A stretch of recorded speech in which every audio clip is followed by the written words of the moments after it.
Welcome to my YouTube automotive channel. In today's video I have a 2012 Ford Fusion and I will show you which fuses to check in case your front power outlet or a cigarette lighter is not working, or in case your middle console power outlet is not working.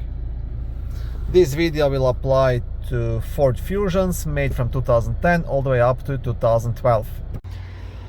Both power outlet fuses will be located in the main fuse box, which is under the front hood, just next to the battery, right here. Now to lift the cover, you will have a black tab on this side. You want to press it and lift up. On the back side of the cover, you will have a small fuse diagram. The first fuse you want to check, it's a fuse number 22, which is a 20 amp blue fuse located in the middle of the fuse box, and this fuse is responsible for power to middle console power outlet. So this is the fuse for the power outlet inside the middle console.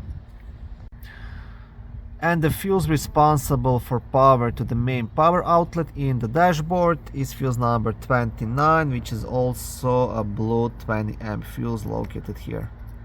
So you want to check these two fuses. If both of these fuses are good, then you'll have to dig a bit deeper and first test if the power is coming to the power outlet. If it is, then most likely the power outlet failed. If it's not, then you have a wiring issue. Thank you for watching this short video. I hope it was helpful and educational. If it was, please like it and consider subscribing to my YouTube automotive channel. On my channel there is lots of how-to videos, do-it-yourself videos, car reviews, product reviews and other similar automotive topics.